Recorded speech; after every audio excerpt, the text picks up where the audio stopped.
is The Guardian. You have a communist versus a socialist. That's the way I look at it. You have a communist versus a socialist.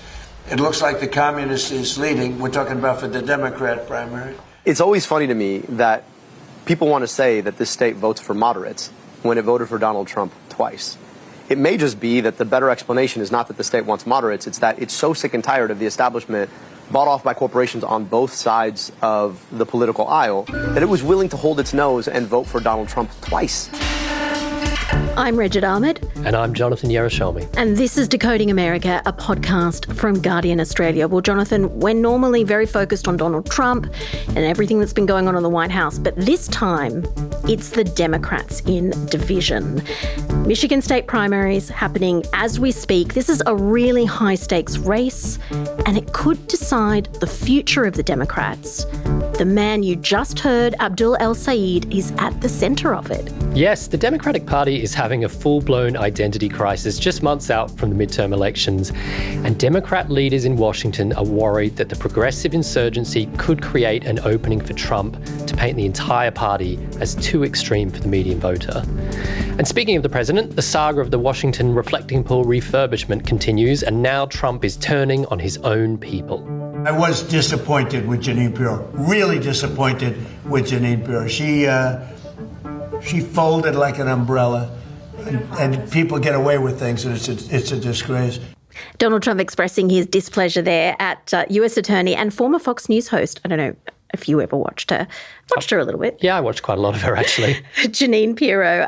That's over the reflecting pool saga, which we've talked about before, but we'll come to that in the end because there's more, there's new chapters. But first, this Michigan state primary, it's really all about the future of the Democrats, isn't it? Yeah, I mean, if Trump's presidency is kind of the big story in US politics this year, this is the other one. This is a kind of almost an equally large story happening in America right now, and it's about the future of the Democratic Party. And it's this identity crisis that they seem to schedule in every few years, and it's happening now just before the midterms. And the primary for the Democratic Senate nomination in Michigan is now probably the most closely watched election in America this year so far. And it's so important. The path to winning the Senate for the Democrats is so narrow. They need to win Michigan, but it's about who is going to be representing them in November. I like that you phrased it as a recurring identity crisis. Maybe this time they'll actually resolve it. We're going to cover a lot of ground here. We heard Donald Trump at the top talking about communism and why that all connects to it. But first, let's just start with the two main Democratic candidates. Abdul El-Sayed, let's talk about him. Yeah, so you've got Abdul El-Sayed and Haley Stevens. Abdul El-Sayed is the son of Egyptian immigrants. He's a Muslim. He's a doctor. He's, a very, very charismatic politician. He's great on social media. And he stands for taking money out of politics. He stands for healthcare, a big, big issue in American politics. He wants universal healthcare. And he stands against America's continued support for Israel. We've talked about this a lot, a massive, massive issue in politics. He is an incredibly charismatic politician. If you watch him online, he is so good at connecting voters. I found a Guardian profile written about him about 9 years ago, describing him as the future of the party. Perhaps the new Obama was the headline. Is he also the Zoran Mamdani figure? Yeah, if you look at his kind of the way he promotes himself online, there's a lot of similarities between him and Mamdani, not just in their politics, but even in the kind of the visuals of how they represent of themselves. There's a lot of optimism, there's a lot of colour. You see him campaigning beside Bernie Sanders and Alexandria Ocasio-Cortez. They're the two big progressive figures of the Democratic Party. Bernie Sanders is an independent, but that's getting complicated. But I think that in him you see a figure that has really captured the attention of voters across Michigan and across the country, frankly. You mentioned El-Sayed stands for universal health care and things like that. I'm yet to hear and understand why he's seen as so far to the left, especially as Australians, because we have a version of universal health care. But maybe when you look at him against Haley Stevens, the other Democratic candidate, it becomes clearer. Yeah, so she's more of a centrist candidate. She is backed by the Democratic Party establishment. She was handpicked by Chuck Schumer, the leader of the Democrats in the Senate. And she is a proven winner. She has represented Michigan in the House for 8 years now. She's won some really tough elections. I think she's been painted as an uncharismatic figure. She's definitely not as good giving her speeches. She's not as good online as he is. And that has been a real attack against her. But, she's a proven candidate. She's won a lot of really hard elections, but she's also a supporter of Israel. And she's being backed by Chuck Schumer, by other members of the Democratic Party, you would say, are moderates, centrists. Yeah, exactly. And I think that's important because the other main character in this story is the state of Michigan itself. It is such a complicated state for a lot of reasons. It has become the quintessential swing state in America. Trump won it in 2016, Biden won it in 2020, Trump won it again in 2024. On the one hand, it's this kind of post-industrial blue-collar heartland, Detroit, the car manufacturing there, all of that kind of stuff. It's those blue-collar workers who Trump was able to win, who catapulted him to victory in 2016. But on the other hand, you've got, a lot of progressive voters. You've got voters who refused to vote for Joe Biden during the primaries in 2024 because of his support for Israel in the Gaza war. And so it's a really complicated picture. And I think what's so interesting is that a lot of people are looking at this state and saying, can a progressive Muslim win a Senate seat in a Midwestern post-industrial state? That just seems bizarre, but it looks like we're probably going to see if that happens in November. Well, counting is happening at the moment for this particular Senate race, and he's ahead, isn't he, Abdul El-Sayed? Yeah, so this is the primary. He's ahead at the moment. I think probably by the time a lot of people are listening to this, we'll know what has happened. So you talk about the state of Michigan. This is the central argument, isn't it? Because we heard him at the top. He's saying, if you're saying I'm too extreme to win, hang on. This state voted for Donald Trump twice. Yeah. He's a pretty extreme candidate. Yeah, that's right. And I think what's so interesting about that is that, as you were saying before, a lot of his policies probably don't seem that out there for a lot of people in Australia. I think we could say he's probably quite close to a lot of Green politicians, probably a lot of Labor politicians on the left in terms of what he believes. But it's the fact that they and Republicans and Trump will be able to paint him as an extreme candidate. And I think that's a real concern for the Democratic Party because I think it's useful here that we define how it works in America. So you have the party machinery in Washington, you have the people leading it in Washington, you have the administrative side and the funding and all of that, but that's kind of separate from the voters. In Australia, if you don't like Labor or the Liberals, you can vote for a third party. You can vote for the Greens, One Nation, Teals, an Independent. You basically only have two choices in America. It's between the Democrats and the Republicans. So if you don't like what they represent, it's incumbent on you to go and work from the inside to change them. Donald Trump did that. He changed the party from within. What we're looking at now with Democrats and with this kind of left-wing insurgency that is moving through the party is that you are having voters who are of the left, who are perhaps younger, more progressive, saying, I don't like what this party represents, so I'm going to stand for them and I'm going to change it. And that's what Abdul El-Sayed has done. He said, I don't like what we represent, so I'm going to stand for the party. We're going to come back to that because it explains why Donald Trump is painting candidates as communists and how the Democrats are scared that that's actually going to work. But we've got to look at how vicious this race has become and how much money was poured into it. What does that tell us? Yeah, I mean, the money is extraordinary. Just supporting Haley Stevens, AIPAC, the kind of pro-Israel campaigning lobby, has spent more than $30 million on this election. I think that's a record for them in any election in history. This is just a Democratic primary. This is just for the primary. We're not even at the midterms yet. The money is, indescribable. Before we talk further about that, let's just have a listen to an attack ad by the American Israel Public Affairs Committee, AIPAC, and how they've got involved. This attack ad is against El-Sayed. Leaders of Democratic women's groups call Abdul El-Sayed's attacks on Haley Stevens sexist and the same tired playbook used against women. That's what El-Sayed does. El-Sayed called Michelle Obama's work uninspired and ineffectual. He claimed Gretchen Whitmer was bought and sold, and an employee said they were offered payment to keep silent after witnessing El-Sayed disparaging women. Let's reject Abdul El-Sayed's sexist attacks. UDP's responsible for the content of this ad. So that was an ad paid for by AIPAC. I didn't hear Israel or Gaza mentioned in there at all. Instead, they're talking about El-Sayed and his views on women. Yeah, that's right. And also, we should say, I'm not sure a lot of those claims stand up, really. He would reject any of those. I think he definitely would. Assertions. But what's interesting is you're right. It's got nothing to do with Israel. This is an ad that, in effect, is supporting Haley Stevens, his Democratic rival. And what AIPAC is doing is they are funding ads and making ads, knowing that support for Israel is such a kind of difficult issue for Democrats at the moment. We've talked about this a lot on the show. It has become, almost the biggest issue for Democrats during this election cycle. And Haley Stevens is still a rusted-on supporter of Israel in many, many ways. And I think that AIPAC is aware that they just cannot have ads saying he doesn't support Israel, don't vote for him. They need to find other ways, and they're doing this in really kind of quite vicious ways. I was looking at this and it's confounding. It's so counterintuitive and confusing, but essentially it shows how divided the Democratic Party is.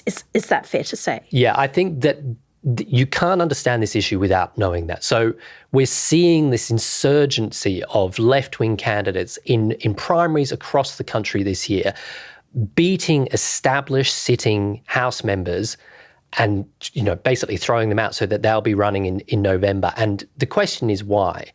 And I think you can't understand this whole conversation without understanding one really important issue. As a brand, many polls show that the Democratic Party is less popular than Donald Trump. We talk even after everything that's happened. We talk so much about how historically unpopular he is as a president. The Democratic Party in many, many polls is less popular. And I think that's largely because there's a view that they have failed to stand up with him, even within the party, that they've been very ineffectual in the way that they're standing up to him, that the criticism is that they are just an anti-Trump party, and it's simply not enough, that you need to be giving voters a reason to vote for you. You just can't be, we're against Donald Trump. And I think what's so interesting about this is that, the attack from Democratic leaders like Chuck Schumer, Democratic leaders in the House, is that there's this country is broken. There's a problem with this country. Vote for Democrats and we're going to fix it. But what that fails to address is that of 12 of the last 17 years, a Democrat has been in the White House, not a Republican. So if you are saying fundamentally this country is broken, then the Democrats have to take a lot of credit for that. And I think voters see that. I think a lot of insurgent candidates in the Democratic Party see that. Whether the leaders see that, that's another question. And that is where the civil war comes in. And you've described it as like the MAGA moment, basically, for the Democrats. Yeah, I think a lot of people are saying that, is this the Democrats making themselves unelectable in a way? Because whilst a lot of, Zohran Mamdani has been so successful, he ran an incredible campaign. He now seems to be doing a great job as New York mayor. He's very, very popular in that city. But New York is a very left-wing city. Can those kinds of left-wing candidates who call themselves socialist win in the Midwest? Can they win in the Rust Belt? Can they win in Michigan? So when you put that competition across everybody in the state, Republicans and Democrats, or even nationally, it could be a really big picture. But it's got to be said here, there's a real division between younger Democrats and the establishment, right? A lot of younger people are supporting people like El-Sayed or Mamdani. Yeah, that's right. And I think if you look at what's happening in Michigan right now, a lot of the support, I've just been looking at the count on the New York Times, a lot of it is coming from kind of college towns. It's places where there are a lot of younger people, people who are really, really fired up to vote for this guy. And that's important. We know that getting young people out to vote is really, really important, especially in a country like America that doesn't have compulsory voting.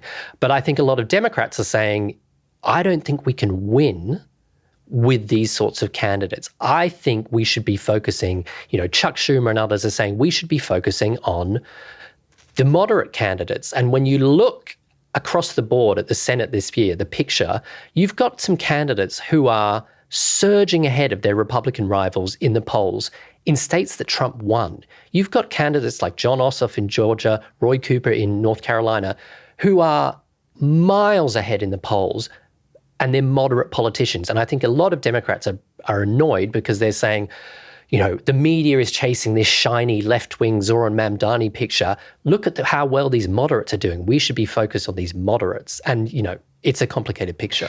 And this, just finally on this is where the communism attack comes in. We're seeing Stephen Miller, we're seeing Donald Trump use really strong language, evoking the kind of Red Scare of the past.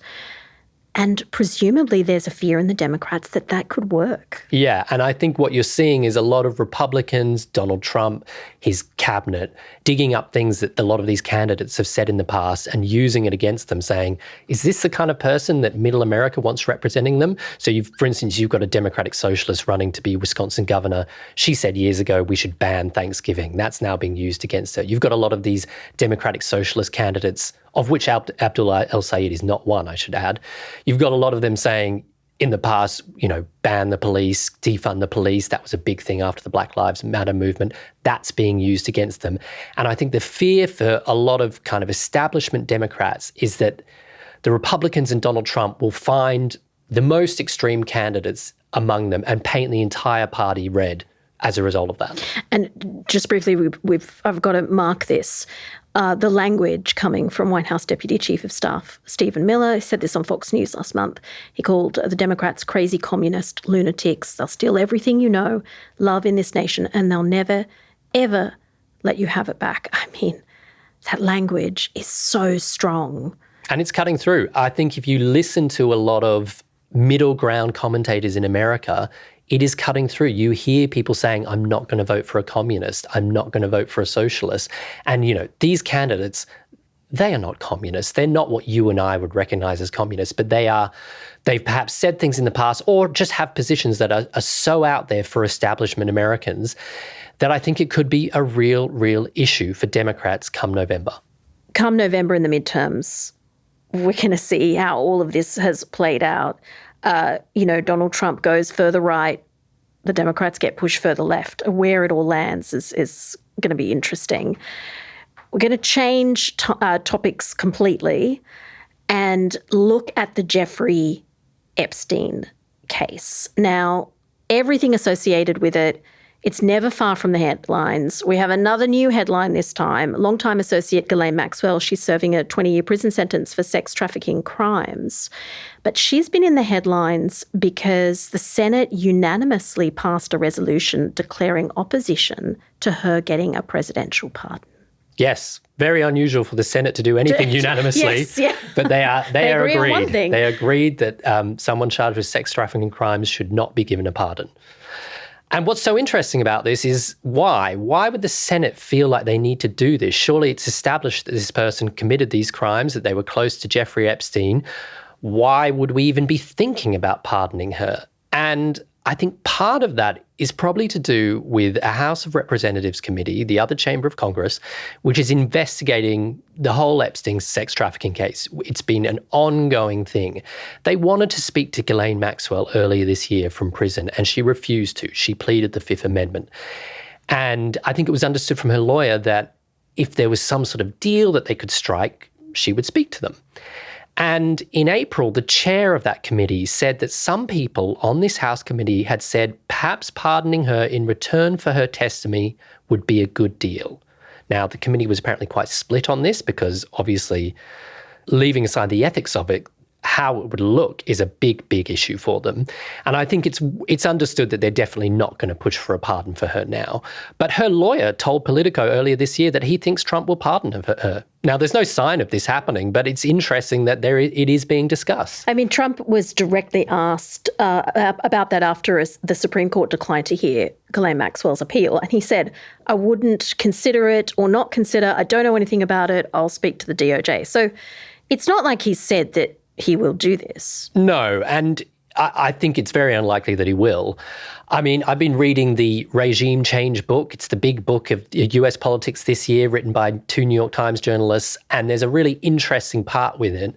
About a year ago, when all the Epstein stuff was blowing up and it was seen as really hurting Trump in the polls because of this historical relationship that he's known to have had with Epstein, J.D. Vance spoke to members of the cabinet in a sort of private, secret meeting, and there was kind of suggestions about how we get over this. And one of the things that was thrown out is, do we let Tucker Carlson, the kind of conservative US commentator, go to prison and interview Ghislaine? And that sounds mad, and obviously it didn't happen, but clearly there are a lot of conversations that have been happening around the scenes about how to handle this issue. And we should say there's an interesting side note here, because Todd Blanche is, before Congress, is trying to get confirmed as the next Attorney General. And he had this interview with Ghislaine Maxwell before she was moved to a minimum security prison. Yes, so he went and interviewed her when he was Deputy Attorney General last year. He went to her prison, interviewed Ghislaine Maxwell. They later released some of the transcripts. And, you know, it was really interesting what she said. She said she never saw Trump do anything inappropriate, and she seemed to play down how close the president was with Epstein.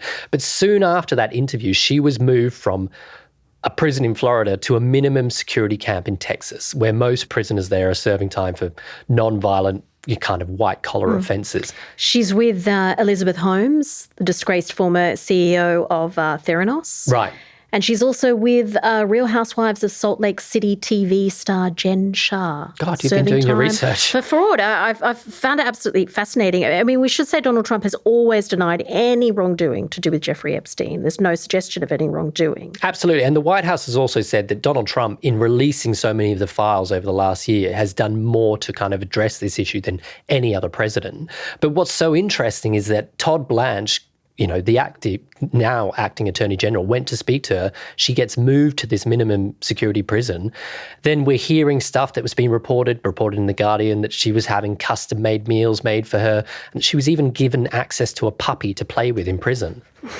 Which is really difficult, I guess. And ultimately, this is a really tough issue for survivors of Jeffrey Epstein. Absolutely. Survivors have been saying that, you know, any kind of clemency for her would just be rewarding the person that they say was, you know, at the heart of enabling their abuse. So it's really important to the people who've been victims of Jeffrey Epstein that, you know, she faces justice.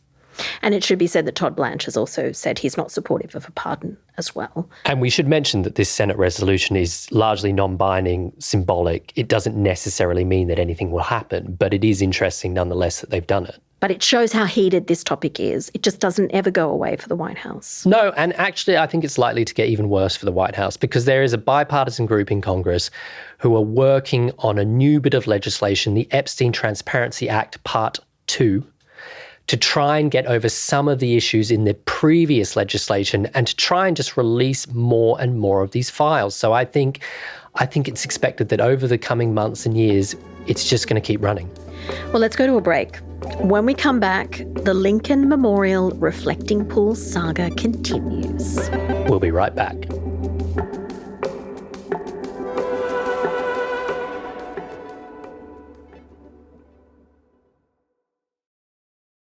Welcome back. Jonathan, we've talked about the Reflecting Pool saga before on this podcast. We have a little update.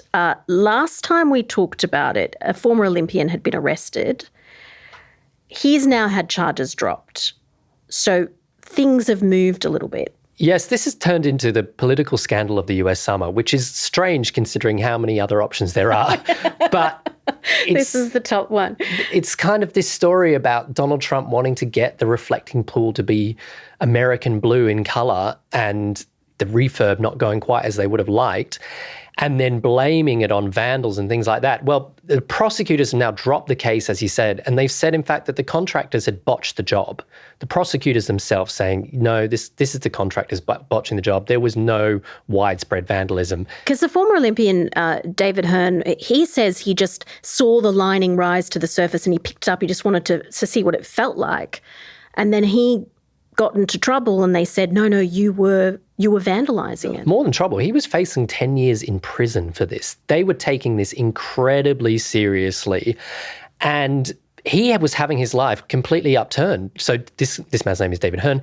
He was a former Olympic canoeist. He was seeing himself talked about online, on the US media, on Fox News as this vandal, and prosecutors were trying to get access to his mobile phone to find evidence for it. His whole life has been turned upside down by this. And then Jeanine Pirro, a US attorney who was leading the prosecution of him, suddenly decides to drop the charges. Yes. She came out earlier this week saying there just wasn't any evidence of doing it, saying that, yes, the contractors had botched the job. And it's interesting because Jeanine Pirro is a part of the MAGA faithful. She is close to Donald Trump. She was a former judge, a former prosecutor. She became a Fox News host. She hosted a show called Justice with Judge Jeanine. And she is someone who has supported Donald Trump. She supported his claims that he had won the 2020 election. She's known to be close with him. And he made her the top federal prosecutor for Washington. And I think it was seen that she's someone who is going to be in complete lockstep with him. And he supported her. He pardoned her husband over some tax affairs. But once she made this decision, Donald Trump turned. Frankly, I think she choked because the judge was really vicious. Instead of going after the people that did it, the judge went after her and went after her department. And I guess she choked. What does it say that somebody who is that committed to Donald Trump and the MAGA cause can be spoken about that way? Yeah, not just spoken about like that. There was private off-the-record briefings against her from the White House saying she was on thin ice. And then yesterday, pictures started appearing online of her leaving her office, carrying 2 large boxes. I think that's the internationally recognized symbol for someone who's just been sacked. But she hadn't been sacked. In fact, she was on her way to the White House, and those boxes contained evidence. And there was this meeting last night in the Oval Office with Donald Trump, a huge blow-up apparently, where she presented her case, saying there was no case for us to answer here.